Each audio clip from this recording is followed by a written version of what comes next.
Hello and welcome to We're So Bloody Early. My name is Jake. I'm 33 years old. I'm a husband and a recent dad. This show is going to be a focus on Bitcoin and how our journeys to this amazing new asset class has affected our lives. I personally have been lucky to work as a broker through my life, an investor, and a couple of failed startups behind me. I'm very excited to start this new project. And these are my two great co-hosts, Matty and Jigs. Hi guys, I'm Matt. I'm a 35-year-old father and husband, massive lover of sport. I'm an aerospace engineer come entrepreneur. I've been running my own engineering consultancy now for 5 years. I have a diverse range of skills across multiple industry sectors, and that's now led me to my new love, Bitcoin. And I'm Jigs, 41 years of age, husband, father of three. Worked in the cash and transit industry for 20 years in a labor-intensive job. Recently retired for about a year now. I'm a stay-home dad and a hybrid trader. Together we're the co-hosts of the We're So Bloody Early show. In the future, you'll expect to hear from some special guests that we get along to talk through their experiences. Hopefully we'll be creating some educational content that brings our friends and family along on this journey as well. And we hope you enjoy. Always reach out if you have any questions whatsoever. Thank you very much. Hello and welcome back to the We're So Bloody Early podcast.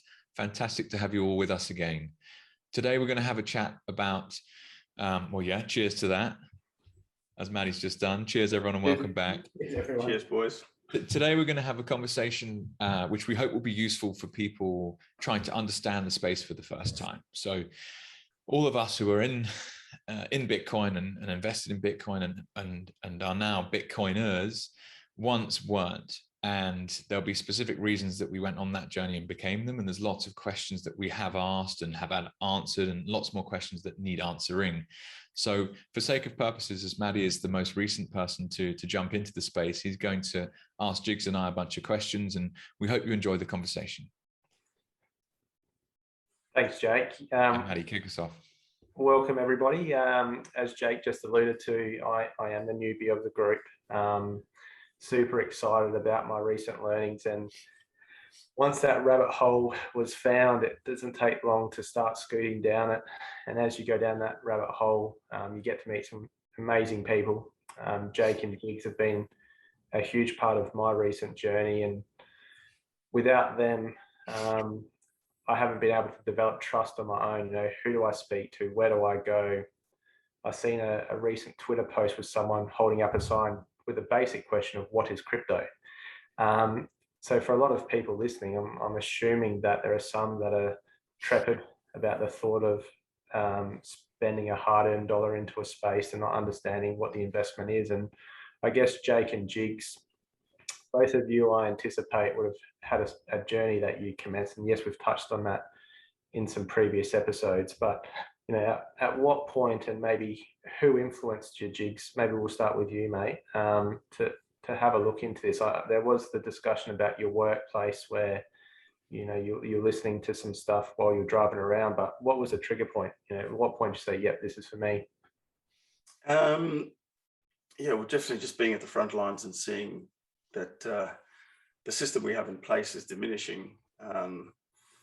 But I did like what crypto presented, or in particular Bitcoin presented, of decentralization, of removing money from state, and the simple statement of fix the money, fix the world.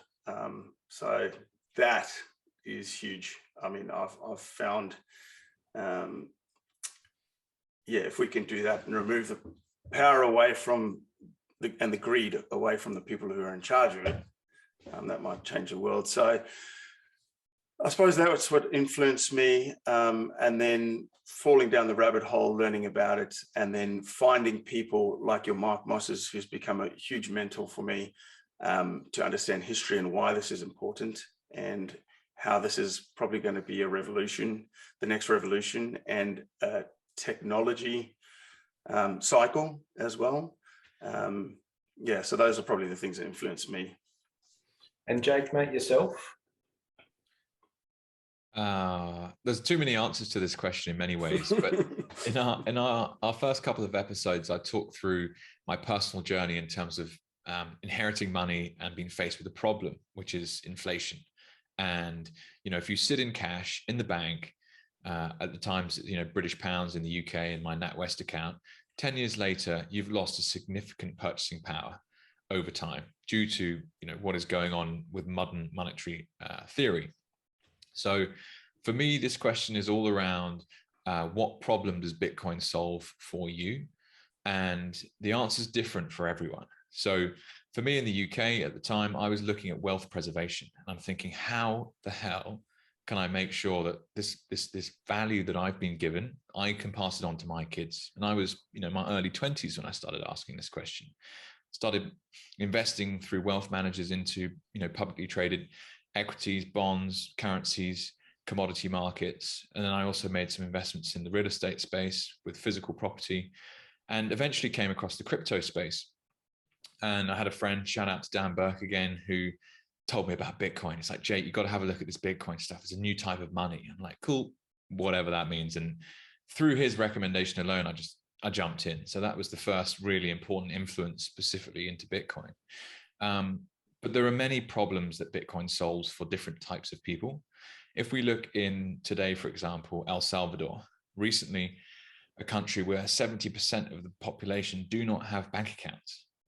That wasn't a problem I had in Western Europe, but the country overnight, in a couple of weeks, has now got 2.2 million people using the Lightning Network and Bitcoin wallets, and they're now part of the global financial system. That is a completely different pain point to be solving. Another would be an example of a place with hyperinflation. So someone like Lebanon right now, where the government's just printed more and more money to essentially completely devalue the average person's savings, and it's a complete shit show. So they cannot store value even in, from day to day, they're losing so much. So I might just jump in there for a sec, Jake. The store of value is a real interesting one. Just randomly, I was down at the skate park today with my kids. And I'm not a skater. Neither. wouldn't know which side of the skateboard to use, to be honest with you. I like to skate on thin ice. Yeah, that's right. But the store of value, and again, for the newbie like myself, the store of value, Jigs also touched on that. The inflation aspect, the humanitarian aspect are really important. But tangibly, something came across me today, which was, again, just one of those little moments where it was relatable, right? It was relatable to a lot of the stuff that I've been reading and listening to, and learning more about in terms of your macro and microeconomics. And there was an English lad, he was 21, had his shirt off, was doing some wicked ollies, stacked it a couple of times, and his pet dog was quite fond of my wife in particular. And so we had a bit of a chat, and he goes, I come from England. And I was like, no shit, the accent's pretty thick, just just like Jake's.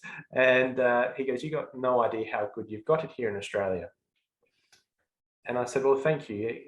We are very lucky. He said, well, a lot of my friends that are 35, 40 are still living at home with mum and dad. They're in a 1-bedroom apartment, sleeping in the lounge room, still paying 50 quid in rent. Here in Australia, I'm able to currently, have a job, pay for my rent, and go out and buy myself some booze on the weekend. And for myself as a newbie, one thing that I'm starting to learn is I don't think Australians typically realise how difficult it is across the globe and what the devaluation of money has caused people in the store of value. I don't think we're quite ignorant here in Australia about. We've had it pretty good too. Pardon, mate? This country's had it pretty good too. Oh, we ever? Yeah. And I think it's coming though. And that's the part that I've had to, as a newbie, try and educate myself is, well, here in Australia it seems all rosy, right? Everything all looks great. We're still able to have some freedoms. That's a question mark with COVID, but typically life is pretty achievable. You can still afford to have a deposit on your house, but this is becoming harder and harder. We've seen house prices inflate, groceries inflate, your store of value is decreasing. It's hyperinflation that Jake speaks of. Well, it's actually happening right underneath our nose. So how do you preserve your wealth? And I think, if I'm not mistaken, Jigs and Woods from Jigs and Jake, like if I'm not mistaken, we're really starting to see the effect of all of this trickling down into Australia. And Bitcoin for me is the opportunity to store some value and hold some wealth throughout the previous financial model. And that's with fiat currency. So I don't know what your guys' thoughts on that, but that's, as a newbie, how I'm starting to see it play out. And I'm hearing it from people walking the streets. You know, they're literally telling me about this, what it's been like living overseas, and how hard it is to actually store wealth. Well, I'll jump in, Jigsy, if you There don't you go. mind. So I like thinking about it on a really simple level, in that, you know, you get educated if you're lucky, you gain a skill, you go to work, and for, you know, your time and energy, essentially your expertise, you get paid for that work, basically. And this is something that we'll tie into later, more technical side of Bitcoin, and something called proof of work. But at the end of the day, you as a human can go out and you can get paid for your time through, you know, your expertise and skills. And what people haven't been taught by government is that savings mechanism of their time and energy is actually being eroded on a daily basis because of modern monetary theory, which is the ability of central banks to print money essentially at will. So a really amazing statistic, and I'm going to get this. I'm going to bugger it up, to be honest, because I can't remember it exactly. But Have a crack, Jake. something like 50% of the US dollars in circulation today globally have been created since Bitcoin started 12 years ago. So your $1 12 years ago buys you half in purchasing power than it does today.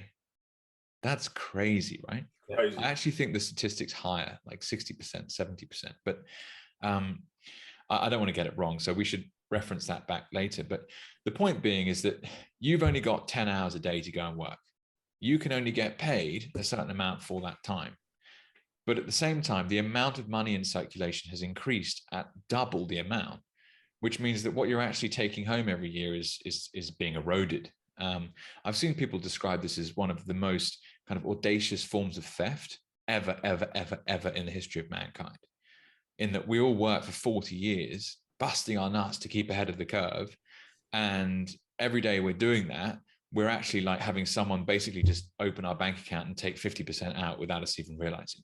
Yeah. So like a stealth tax is another way that inflation gets described. So there are different levels of inflation throughout the world, depending on localized economies. And Australia's probably been pretty well protected from a perspective of money printing, but certainly due to the states and its global reserve currency status, we're seeing that more and more everywhere. So, you know, your shopping's becoming more expensive, your gas and energy prices are going up, your rent's inflating, house prices are now 7 times the average salary, like completely unattainable for most people.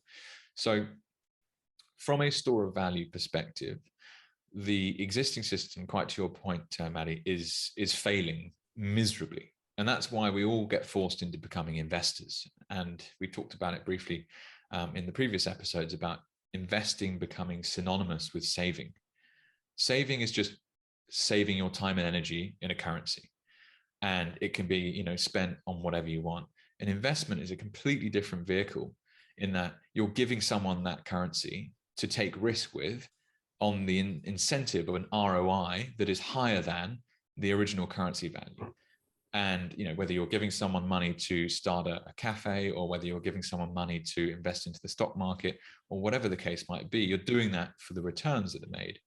But there's still a level of risk. And so Bitcoin represents another opportunity to people today to store their time and energy in a way that is impossible to be inflated away because of the way that Bitcoin is designed. And to talk about that for a few moments, there can only be 21 million.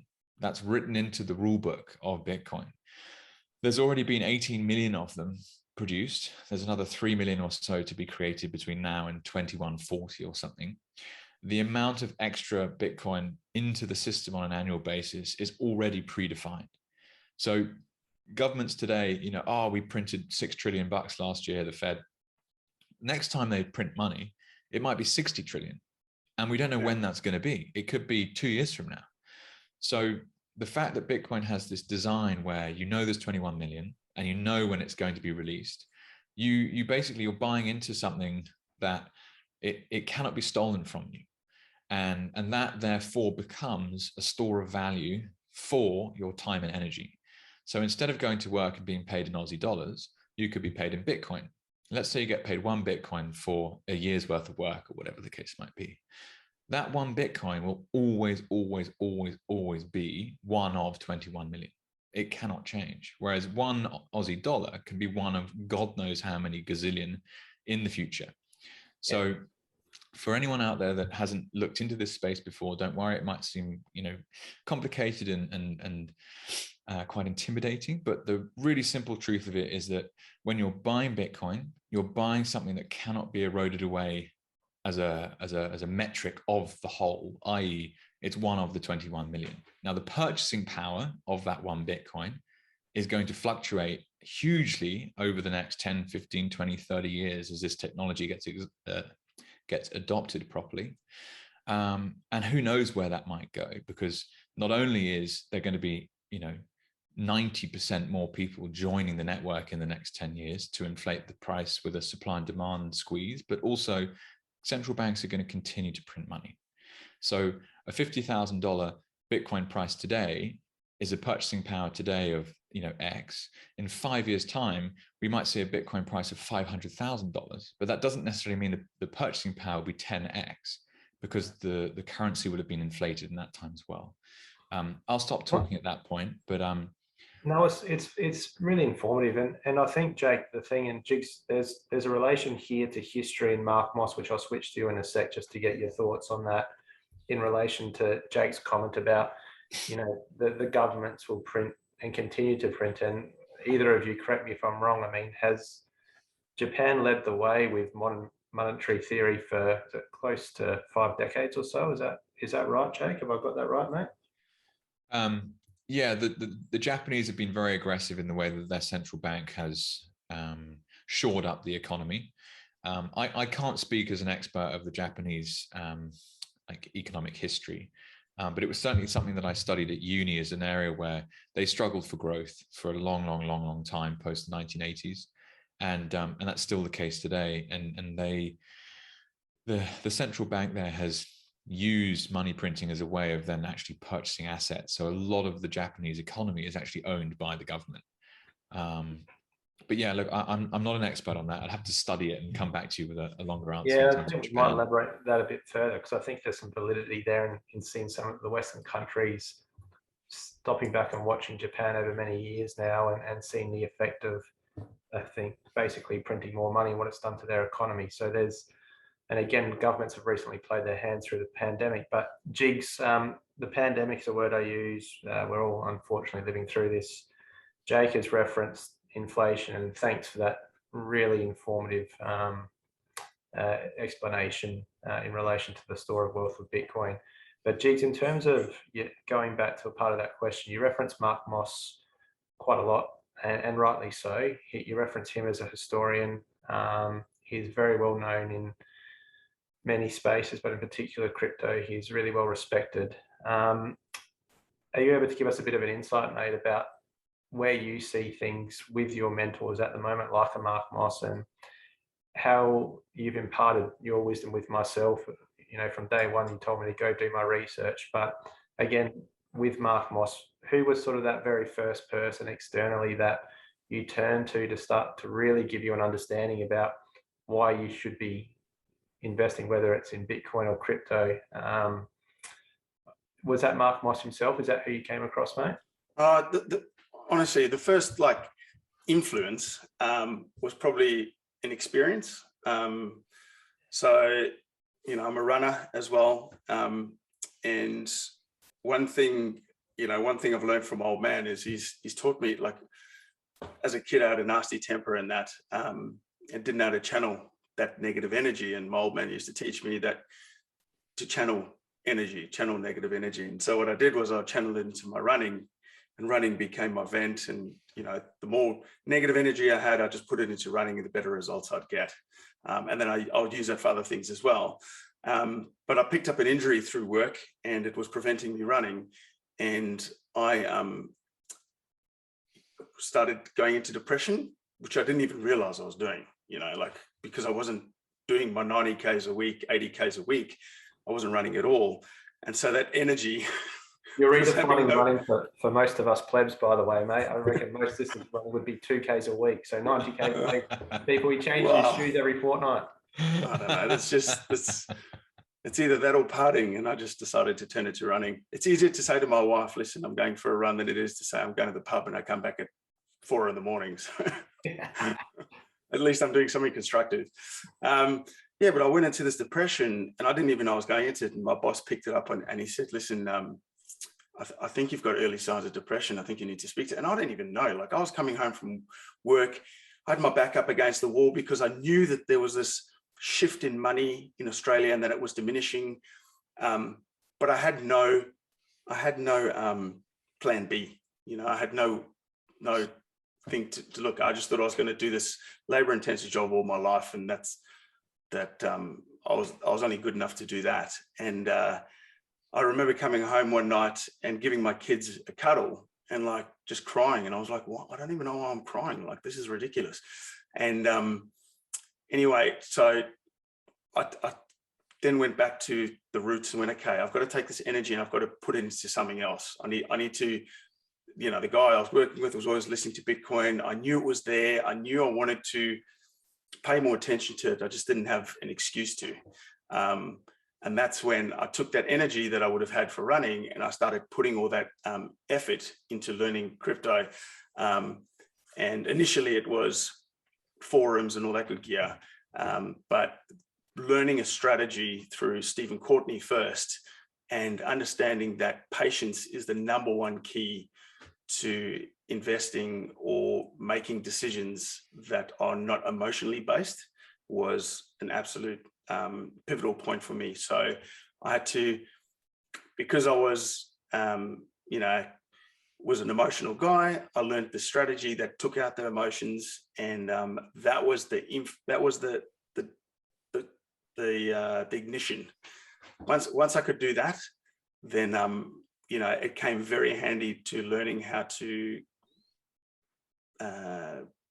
get in and get out of this game.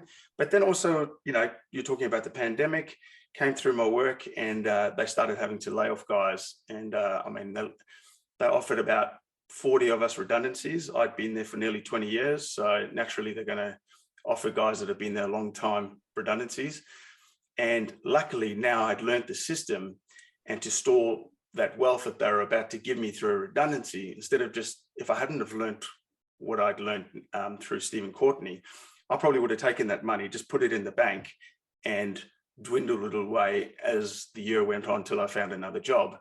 Since then, you know, I took 30% to live off. I took 70% of that redundancy I got. I split it between Bitcoin and 2 other, you know, Ethereum and another alt, right? And in that time, I think one of them's done 670%, the other one's done 140%, and the other one's done 250%. So that wealth has grown and ballooned, right? And I've managed to store all that energy that I spent with work into these assets, and then slowly accumulate my Bitcoin as they grow in value. I think that's really important to learn, patience and a strategy that removes emotion. I don't doubt that as we go further, we'll talk more about both of those methods, undoubtedly. And Jigs, with your career, you've obviously referenced